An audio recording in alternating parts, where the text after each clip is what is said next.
Hi అండి, చాతిలి వ్లాగ్స్కి స్వాగతం. ఇప్పుడు మనం శ్రీశైల మహాక్షేత్రంలో ఉత్తర గోపురం దగ్గర, అంటే దీన్ని శివాజీ గోపురం అని కూడా అంటారు. ఈ గోపురాన్ని శివాజీ మహారాజే కట్టించారు. మీకు ఇంకా ఈజీగా చెప్పాలంటే నాగుల కట్ట చూస్తాం కదా, అక్కడ ఉంటుందన్నమాట.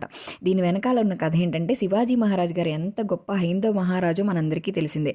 1677వ సంవత్సరంలో మన భారతదేశాన్ని అన్యమతస్థులు పదాక్రాంతం చేసుకుంటున్నప్పుడు శివాజీ మహారాజ్ వారితో యుద్ధాలు చేస్తూ కర్నూలు జిల్లాలో నుండి శ్రీశైల క్షేత్రానికి వచ్చి బస చేసి, ఇప్పుడు మనకి శివాజీ స్ఫూర్తి కేంద్రం కట్టుంది పెద్ద చూసారా, అక్కడ బస చేసి అమ్మవారి గుడి దగ్గర అమ్మవారి ధ్యానం చేసుకున్నారట, మార్గనిర్దేశం చేయమని. ఆయన ధ్యానానికి మెచ్చి అమ్మవారు శివాజీ మహారాజుకి విజయ ఖడ్గాన్ని అందించి, ఓ శివాజీ, నీ దగ్గర ఈ ఖడ్గం ఉన్నంత వరకు మన భారతదేశానికి, మన హైందవత్వానికి ఎలాంటి ఇబ్బంది కలగదు అని ఆశీర్వదించారట. ఆవిడ ఆశీర్వాద ఫలంగానే ఆయన చేసిన యుద్ధాలన్నింటిలో ఆయన గెలిచి దానికి గుర్తుగా సంతోషంతో ఈ ఉత్తర గోపురాన్ని నిర్మించారు. ఇది కథ. సబ్స్క్రైబ్.